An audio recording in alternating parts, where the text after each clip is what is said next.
What's the most popular concealed carry pistol out there today? Well, it's the category of micro compacts. If you don't know, you're about to find out. KJ and I are going to debate a lot.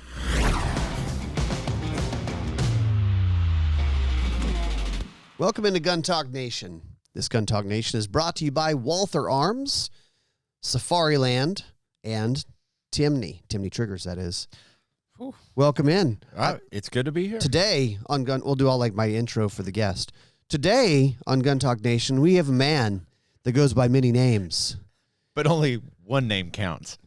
But you mostly just know him as the KJ. The KJ, it's good to be here. It doesn't seem like we get on these too often together. Like we're doing the Gun Talk Hunt thing. We're doing the Gun Talk Nation.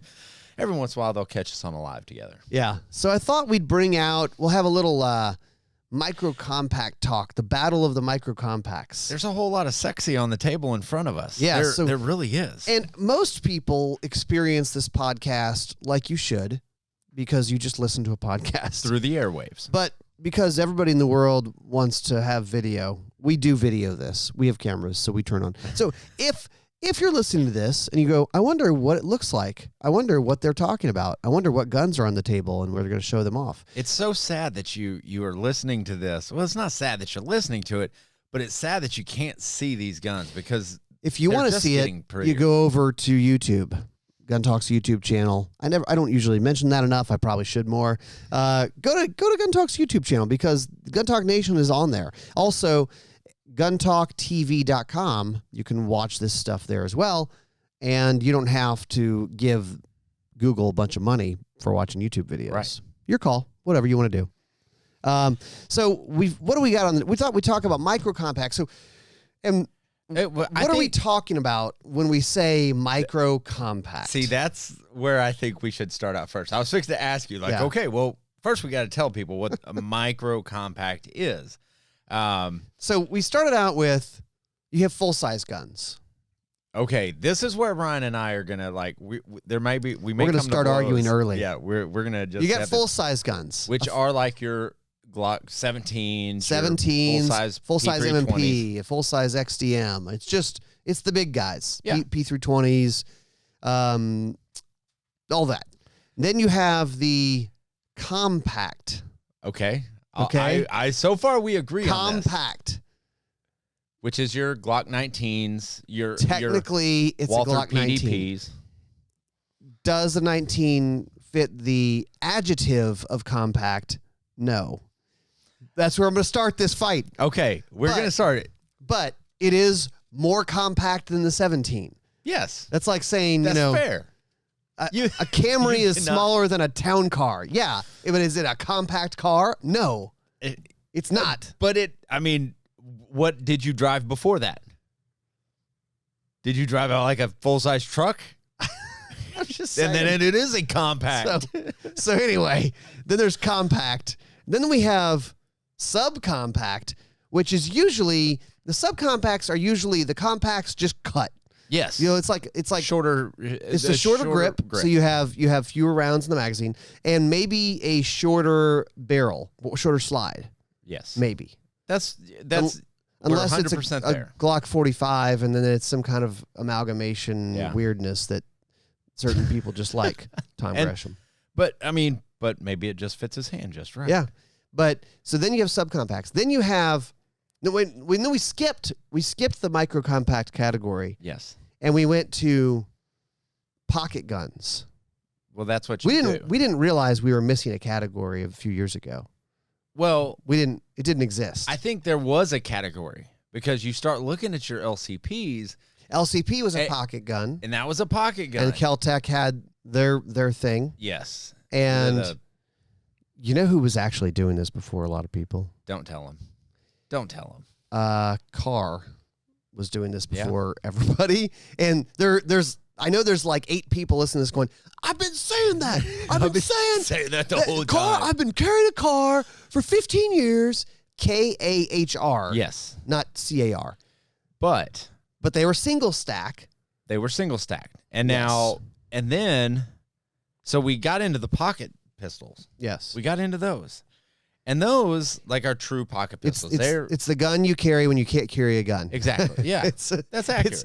And they even had the little Beretta Bearcats and weird little stuff. You've got the North American Arms revolvers, the mini revolvers that are.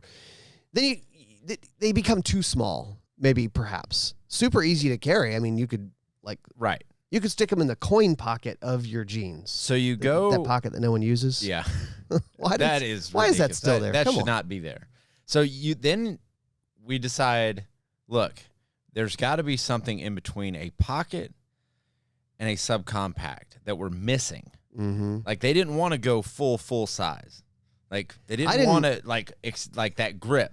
Yeah, I didn't realize we were missing a category. Well, they just made one up. We made one up. And who was? I mean, aside from car, let's go ahead and just declare who did this. Sig Sauer did. Sig Sauer, okay? like, in our world, in modern times. Now, someone's going to go, well, back in 1983, there was this company out of Denton, Texas, and he actually developed. All right, I got you.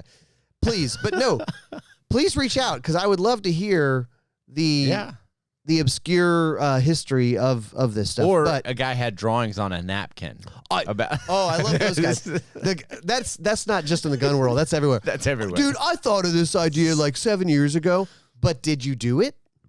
That's fair. But I've been telling people what they should do is this, but did you do it? I'm still not going to tell you what's on the napkins that I draw on because you'll never figure it out even if I gave them to you, but it's whatever it is, it's coming out. Fidget spinner. Yeah. I mean, come on. I could have done that. You just spin it. Ball bearings, right? That's all. It's just ball bearings. Let's encourage our kids to fidget. I thought that was a bad thing. Sig Sauer kicks this thing off. Sig Sauer P365. So they introduced the P365. It is unbelievably small, especially for the fact that the standard magazine had 10 plus 1. And they're calling it stack and a half. Is that what they say? That's what I say. Stack and a half. That's what they're saying. Yeah. Is that the magazine is like a 1.5. It's not a double stack. It's fitting all that in, and it does not appear to be a double stack magazine.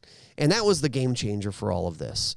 So now we've got a bunch of different ones coming to market that are kind of, honestly, I mean, maybe some things were in the works, but it feels like Sig brought out the P365 and they all went, oh, that's cool. But we also have to think about timelines too, about production times and T&E times. Oh yeah. So these companies were right on the heels of Sig Sauer. Sig Sauer just figured it out a little bit quicker. Actually, somebody, you know what? I'm recalling somebody said that STI did a stack and a half many moons ago.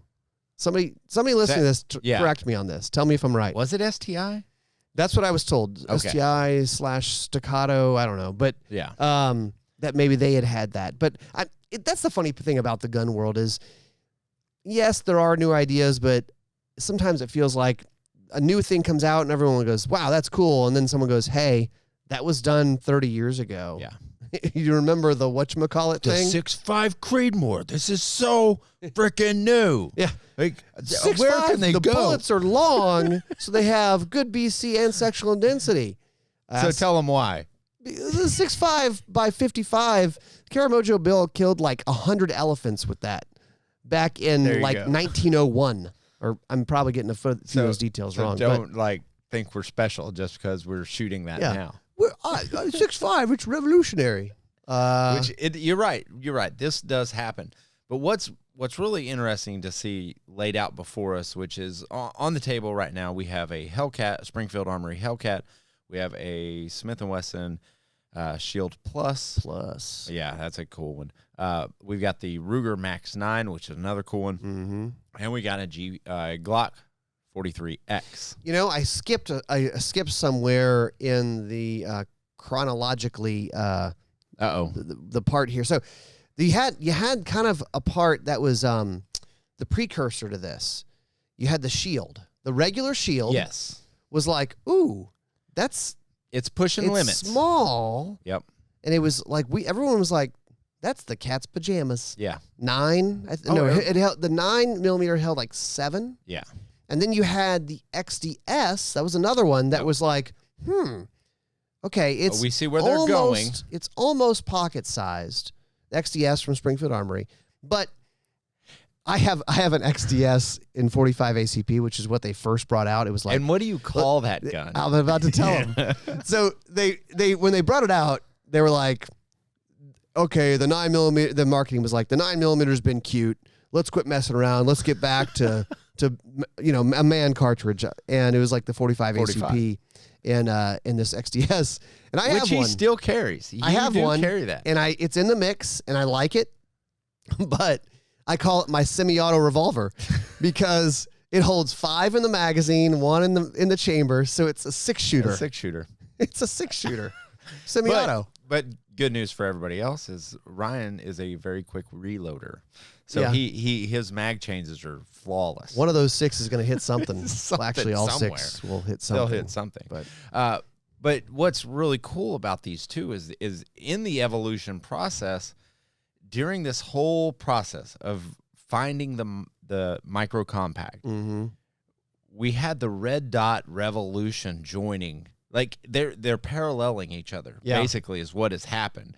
People are starting to say, "Wow, red dots on pistols are actually really freaking cool," and it's just paralleling that micro compact surge. Yes, and now you're starting to the shield, RMSC, the X Wasp. Yep.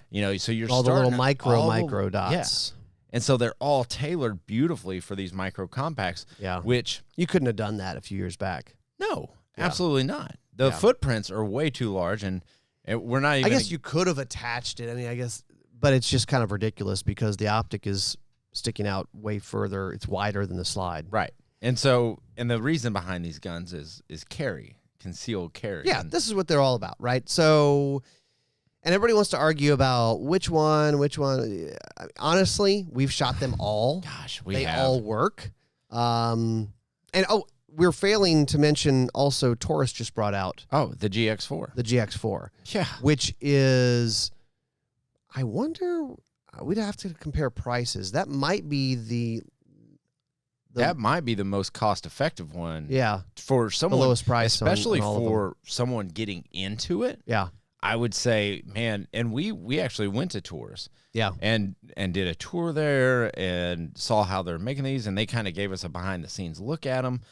And then they said, well, let's go shoot it. And that's when you were like, oh, man, this is really nice. It's a nice gun. Really I nice. mean, look, we shot, on the range for most of the day, and we shot a bunch of different guns. They all ran great. Bunch of different ammo.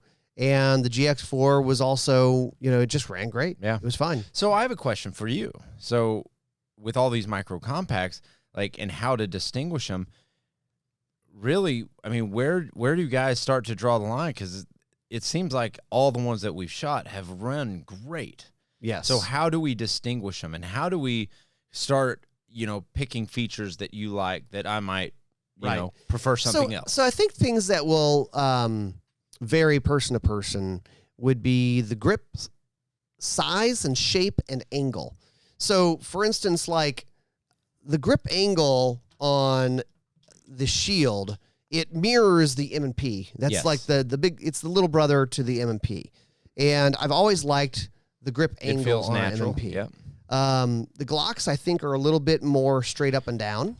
They're more straight up and down, and what you do notice on the Glocks is that, this seems to me a little bit thinner, and also you got to look at the Glocks on this G43X. You don't have the option to switch out a grip module. Listen up. Gun Talk Nation is sponsored by Pyramyd Air, your #1 resource for everything air gun, from air rifles and pistols, BB guns, pellet guns, airsoft guns, everything you need to run them. These are really cool. Also, they have some new stuff. From Umarex, Steel Storm, Crossman air pistols. Get your new air gun or airsoft at pyramydair.com. Use the code GunTalkNation to receive $10 off any $50 purchase. Also, Gun Talk Nation is sponsored by Safariland. Their 5.75 IWB holster. It's designed to fit multiple firearms in one holster. It's now available in slim fits for Glocks, Springfields, SIGs, M&Ps, and more, which is going to fit perfectly into this show. The 5.75 is optics capable and offers a fully adjustable cant, unique grip lock system for security. Visit Safariland.com. Use the code GUNTALK20 for 20% off holsters and accessories through June 30th. And by Timney Triggers. Get ready for hunting season with the Remington 7 Calvin Elite. No gunsmith needed and easy to install. The Model 7 Calvin Elite allows you to be more accurate with your rifle, provides a custom fit with adjustable shoes for precision length of pull, cast, and height. Find your new trigger at timneytriggers.com. Now, these are all, they're all very small because they're all carry guns. The Ruger Max 9, that's another one that I'm going to just pick it up and we're going to start playing with these. Oh, yeah. The grip is very small. I like it. For some people, they may go, the grip is too small. Right. It's just a preference thing. That's one of the reasons why we tell people, again, we get this question a lot. Guys are call in or they'll email in and say, hey, looking for my first carry gun, looking for, a carry gun for my wife. That's a really big one. What do you recommend? I was thinking this. I'm like, well, what do we always say? Let her pick. Let her pick. Yeah. You go pick. Try out several different ones. Yeah. Go to ranges. Ranges are open now, so you can go, and a lot of them have rental guns that you can actually take these out and go shoot them side by side on the range. Yes, and so try them all out. There's going to be preference things, and it's not like, what's the best one? Well, I can't tell you that. I can tell you they all ran. They all ran, right? So, and are you going to put an optic on it? Certain ones already have optic availability, like the Max 9, the Hellcat. You put optics on all of them, but some of them, like I think the Shield Plus, they have one that's optics ready. They do. They also have one that's not. Right. And same thing with the Hellcat. Same thing with the Glocks. It's almost just pick what you want. It's a preference thing. So other things I would, again, my personal preference, for a carry gun, I prefer not to have a thumb safety. Agreed. And Ruger has both versions. The one we have on the Max 9 does have a thumb safety. And then it works. It runs Pro fine. Version, which is they have the Pro version, which is basically it has no thumb safety. No thumb safety. Just a preference thing. If you're used to running a thumb safety, then no worries. Yeah. But if you never shoot with a thumb safety, I would be worried about forgetting to take it off when I needed it. 100%. There are those who want the thumb safety because they're worried about, they just want an extra layer of protection. Oh, yeah.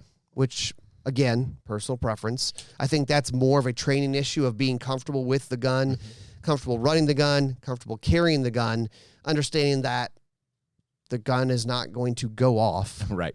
It just went off. No, it didn't. No, it did not. Did not. It did not. Another thing we're seeing on these is the triggers just keep getting better and better. Mm-hmm. Which I'm happy to see.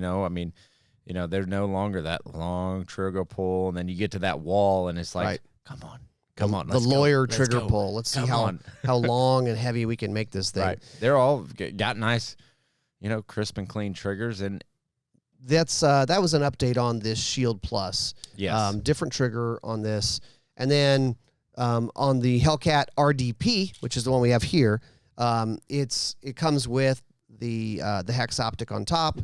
It has the comp on it, and the trigger is different than the other Hellcats. Yes.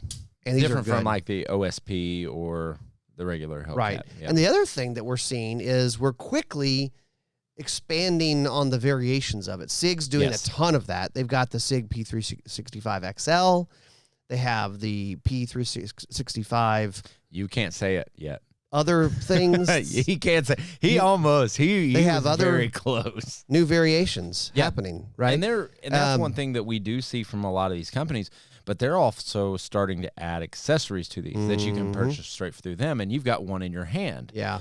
So this is, I like this a lot. This is Springfield. I like it a lot. I like it a lot. Springfield Armory just introduced a 15-round magazine for the Hellcat. Wow. Okay. So 15, so you got 16 in the gun. And that's still 16. small. 16 in the gun. What do you get with like a... It adds about an 320X inch and a compact. half.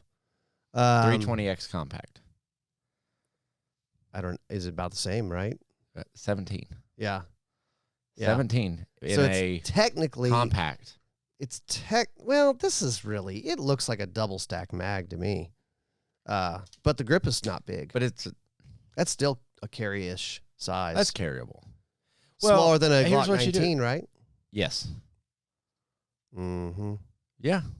100%. And you're looking at width on these. You're looking at, I mean, just overall length, even with the compensator on the Hellcat RDP. Yeah. But when you start looking at the grip sizes, I think that's where it's going to draw the line for a lot of folks in between each of these, because they all do possess something a little bit different. If you're used to an M&P feel, you are going to gravitate towards that Shield Plus. Like you just are. If you're more of the, Ruger American or that type of feel. Security 9. Security 9's another great one. That's a nice one. You are going to gravitate towards the Max 9. But, man, it seems like we shrink down our guns. But one thing that everybody always wants, more rounds. More ammo in the gun. It's funny because we're talking about how they've come out with different things for it. So they go, okay, this is going to be a carry gun, and it's going to hold 10 or 11 or 12. 13. Or if you want an extra, what I was just seeing the other day, mag guts. You can go to mag guts, and for your P365, they sell a little kit, and it changes out the spring from a regular spring to a leaf spring.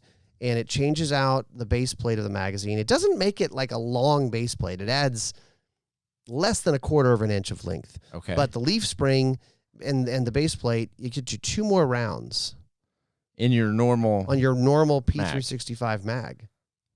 So you go to Mag Guts, yeah, and you just buy the mag internals. guts. Yeah, the you internals. buy the mag guts, and you just swap it out.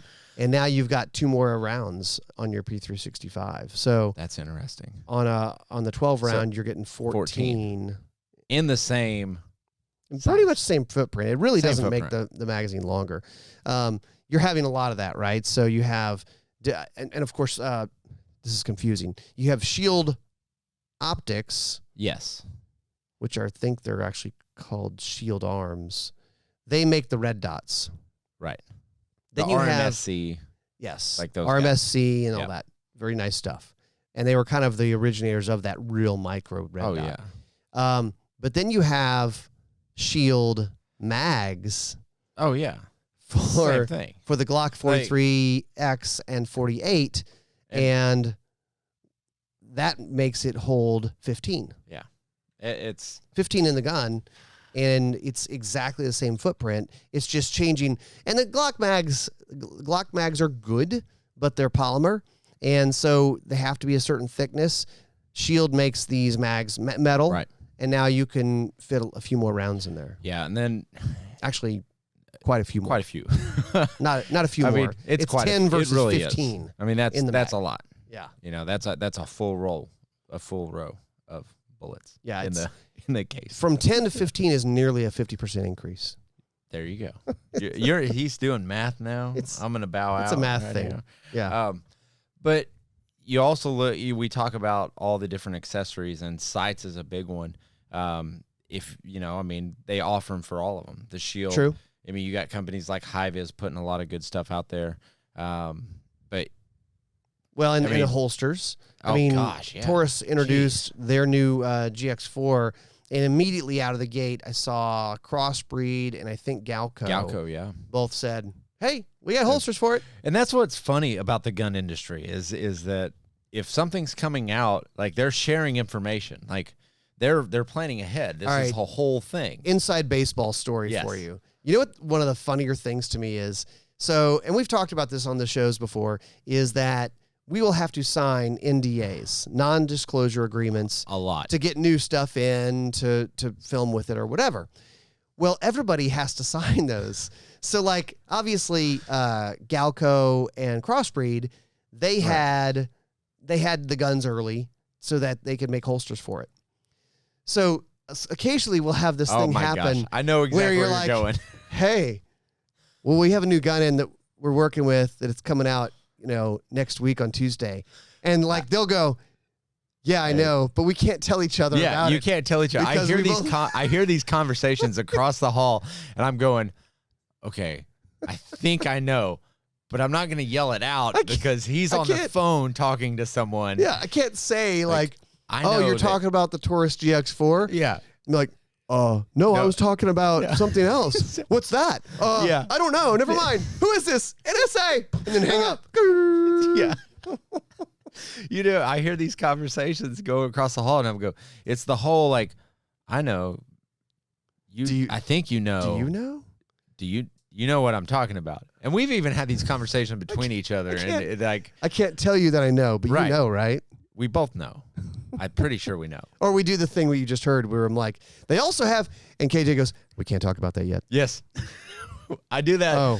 I find myself doing it a lot more because I forget. I'm usually there's so many new things.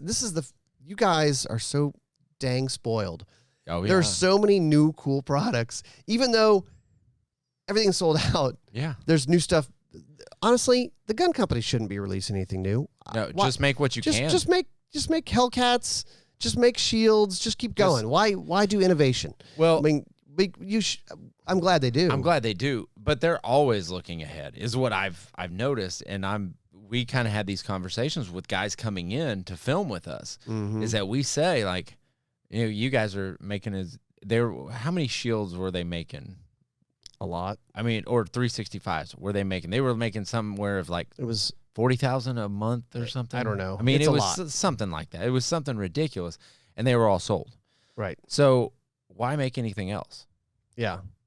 mean, because the R&D guys are sitting there twiddling their thumbs, I guess. What they're doing is they're sitting there on napkins and stuff like that going, hey, you know what would be cool? Mm-hmm. What if we shorten the grip here and widened, the mag well here? I mean, that's the kind of stuff that they're doing. I also like it when they figure out new ways to use the technology, like using the leaf spring. Yeah. To get more rounds. Or even like what we had with the SIG SAS. Yes. The SIG anti-snag, which people either you like or you don't, but I thought it worked. That's innovative. And it was neat. Having the sights built into the top of the slide. Not on top of the slide, in the slide. So you're looking into the back of the slide to shoot. It was just cool.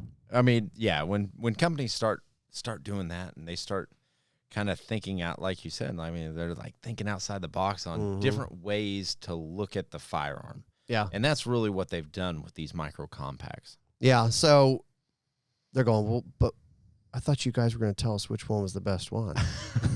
I wish we could. I can tell you this. If you're watching this, you're probably noticing something strange about my G43X, and there's a funny story behind this and a lot of the guns that we shoot. That's why you should watch the video. That's why you should watch the video, because a lot of times we use our personal guns to beg, borrow, and steal from to shoot new products. Yes. So, Loophole comes out with a new micro Delta, the Delta Point Micro. Yeah. And I was like, well, they sent it for a Glock. So I was like, it mounts directly into the dovetail of the rear sight. So I'm like, well, we can use this one. I just got it back. So that's what we did. So now I've got to replace the rear sight on my gun and re-sight it in. So that's why into it. Well, because I had to steal the Delta Point Micro because we were filming another piece. So I steal the Delta Point Micro, and now I don't have a rear sight. Yeah, which is why I won't carry that gun. No guns are just left untouched. It's like you're stealing from one. You're like, wait, I'm going to put the trigger in this, use these magazines. I need this optic off of this gun. Right, and that's what we get. But we often find ourselves using our personal guns because I'll go, hey, Ryan, didn't you get an MP that had a red dot. We need that red dot. I need that red dot. And Ryan's going, I don't know what you're talking about. I have no red dot. Don't take my red dot. Yeah, don't take my red dot, please. I like it. It's all sighted in, and I know, and that we got to do a better job of that. It's just like saying, nope, personal guns are personal guns, but it's fun to get to play with new stuff on your personal guns. The important thing is, I think this category for most people has become a really great sweet spot because it's small enough that you're going to carry it. Yes, that's the bottom line. You want something that you're going to carry all the time, and small enough to carry it. For some people, the Glock 19 is compact. Yes. For some people, they're like, "Are you serious? You're going to carry all of that on your hip or whatever all day?" But now you look at it. I mean, now I'm having a hard time carrying that gun because you're almost there. You're almost there with these micro compacts. You're there. Well, I hope we confused you completely, and now you can. But seriously, you need to go shoot these guns. If you haven't gotten your hands on the Max 9 from Ruger, the Hellcat from Springfield Armory, the Smith & Wesson Shield Plus, the P365, the Taurus GX4, the Glock 43X or 48. 48. I like the 48. Yeah. We didn't even really give the 48 enough attention, but we're out of time, so you'll have to go try it out. Thanks for listening to Gun Talk Nation. We'll see you next time.